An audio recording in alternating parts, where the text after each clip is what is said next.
प्रिय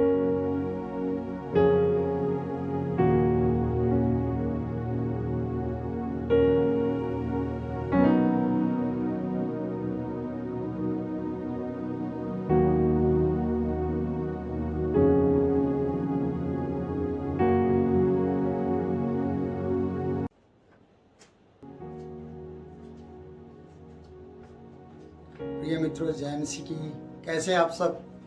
मैं आशा करता हूँ कि आप स्वस्थ हैं, मस्त हैं और व्यस्त हैं प्रभु के कार्य में। प्रियो, आज का दिन यहोवा ने बनाया है, हम इसमें आनंदित हो। लेकिन वचन आपको सीरियस करने वाला है, वचन आपको गंभीर तरीके से सीखना है। प्रियो, मेरे चेहरे की मुस्कान शायद उन बातों को कहने के लिए मजबूर कर रही है कि जो वचन आज हम सीखने जा रहे हैं, उस वचन में बहुत सी ऐसी बातें हैं जो जीवन के लिए ठीक नहीं रहती। तब ठीक नहीं रहती जब हम परमेश्वर की नज़र में अच्छी रीति से नहीं चलते हैं। प्रियो, पहला शमूएल और उसका 3रा अध्याय और उसका 12 और 13 पद को हम देखने वाले हैं। आज हम 13-12 पद से इस प्रकार पढ़ते हैं। वचन में लिखा है बाइबल में, उस दिन मैं एली के विरुद्ध सब कुछ पूरा करूंगा। एली के विरुद्ध सब कुछ पूरा करूंगा जो मैंने उसके घराने के विषय में कहा है, उसे आरंभ से लेकर अंत तक पूरा करूंगा। परमेश्वर ने एली के विषय में, उसके घराने के विषय में जो कुछ कहा है वो आरंभ से लेकर अंत तक पूरा करूंगा, ऐसा कहकर परमेश्वर का वचन पहुंचा है शमूएल के पास। और शमूएल को परमेश्वर बता रहा है इस बात को, क्योंकि परमेश्वर आप खुद वहां पर आ खड़ा हुआ जब वो एली को शमूएल को पुकार रहा था। और एली के पास शमूएल बार बार जा रहा था, इसलिए जा रहा था क्योंकि उसे परमेश्वर की उस बुलाहट के बारे में मालूम नहीं था, उसकी आवाज़ वो पहचानता नहीं था, उसके बारे में इतना नहीं जानता था। वो इतना जानता था कि मेरे सामने एली रहता है और मैं परमेश्वर की सेवा टहल करता हूँ। हर बात एली से और एली की बात शमूएल से। तो परमेश्वर एली से बात ना करके शमूएल से बात करता है और यहाँ पर वचन बताता है कि मैं उसके विरुद्ध, एली के विरुद्ध सब कुछ पूरा करूंगा, आरंभ से लेकर अंत तक पूरा करूंगा। प्रियो, क्या पूरा करेगा आप अच्छी तरह जानते हैं। अगर आप वचन के जानकार हैं, वचन को पढ़ने वाले हैं, तो ये बात आपको अच्छी रीति से मालूम होगी।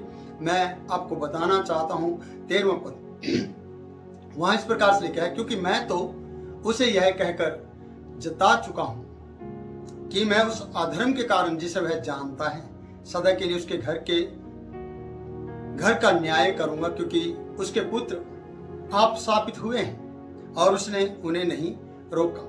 प्रियो, जब वचन पढ़ा गया है, यहाँ लिखा कि उसे जताया जाएगा। मैं तो उसे यह कहकर जता चुका हूं, क्या? अधर्म के कारण। मैं उस अधर्म के कारण जिससे वह जानता है।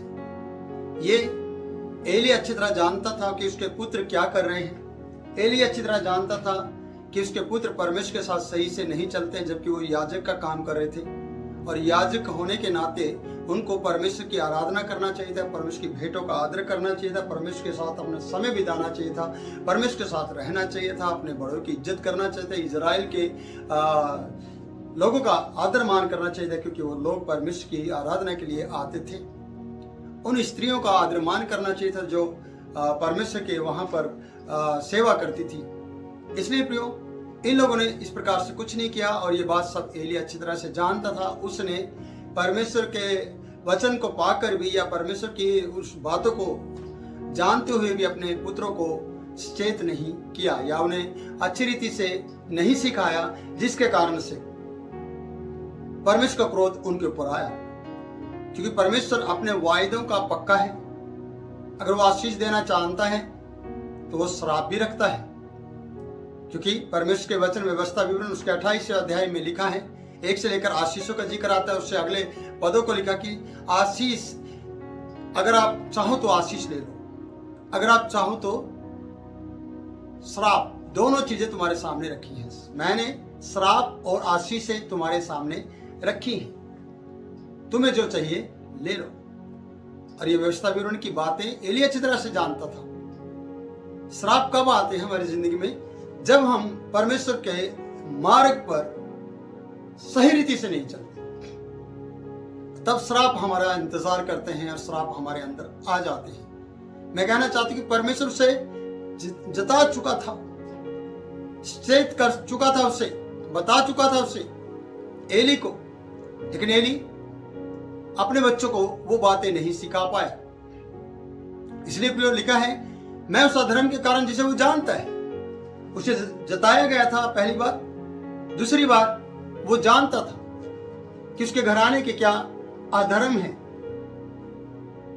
अब परमेश्वर खुद उठा है इस बात के लिए, न्याय करने के लिए। वचन बताता कि वह जानता है अधर्म के बारे में, जिसे वह जानता है कि सदा के लिए उसके घर का न्याय करूंगा, मैं उसके घर का न्याय करूंगा।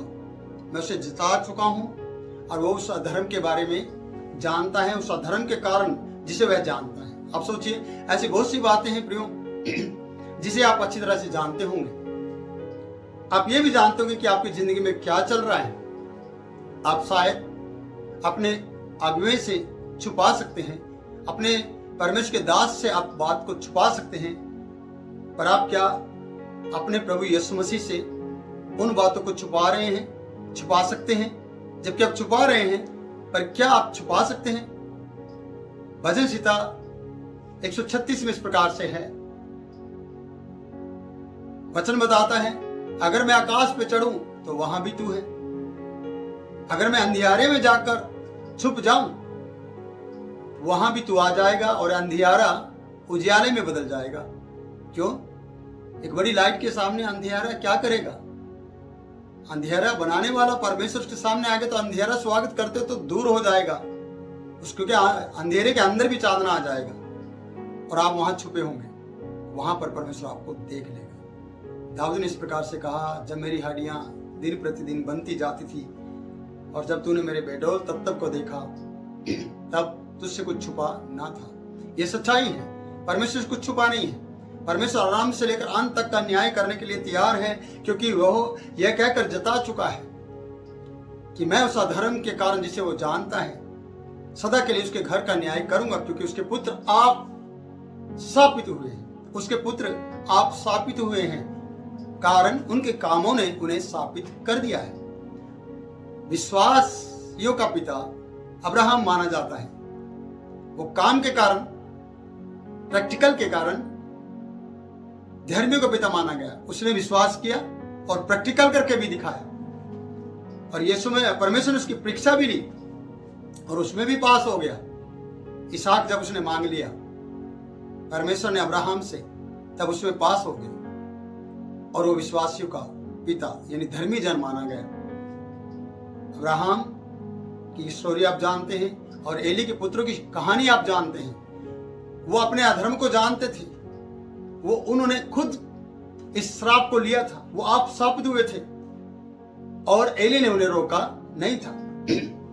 वचन बताता है, अगर एली उन्हें रोक लेता तो शायद एली के घराना बच जाता। एली के घराने पर कभी भी किसी प्रकार की कोई दिक्कत नहीं आती, ये श्राप नहीं आते उसके जीवन में। अगर आज भी आपके जीवन में और आपके घराने की चीजें आपकी नजर में चल रही हैं, आप उन्हें आंखों से देख रहे हैं, आपकी नॉलेज में वो बातें आ रही हैं कि आपका बेटा, आपकी बेटी, आपके बच्चे इस तरीके के कार्य कर रहे हैं, तब आप तुरंत उठे और उन्हें रोक दें और रोक कर उनकी अगुवाई करें प्रभु यीशु मसीह के नाम में।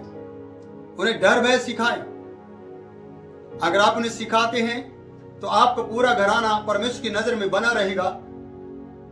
दुनिया के इधर उधर के श्राप कोई भी उन पर आकर नहीं पड़ेंगे। ये श्राप तभी आते हैं जब हम जानते हुए भी परमेश्वर के कार्य तो करते रहते हैं, अपने बच्चों को, परिवार को उन बातों के लिए सतर्क नहीं करते जो परमेश्वर की नजर में अच्छे नहीं हैं, और जो अच्छे हैं उन्हें हम बताने की कोशिश नहीं करते। हम दुनियादारी में रहते हुए मेरे प्रियो बहुत सी बार दुनिया के लोगों की बात करेंगे, दूसरों के बच्चों की बात करेंगे, उनके गुनाह की बात करेंगे, उनके अच्छेपन की बात करेंगे, बुराई की बात करेंगे, पर अपने बच्चों को हम छोड़ देते हैं, अपने बच्चों के बारे में कभी भी हम बुराई वो कर रहे हैं उनको ठीक करने की कोशिश नहीं करते हैं। अगर आप चाहते हैं कि आपके बच्चे, आपका घराना एली की तरह ना रहे, तो आपको सतर्क होना पड़ेगा। जिस प्रकार हन्ना ने अपने आप को परमेश्वर के सामने रखा, अगर तू मुझे बालक की आशीष दे तो मुझे जीवन भर के लिए तुझे सौंप दूंगी, और उसने सौंप दिया।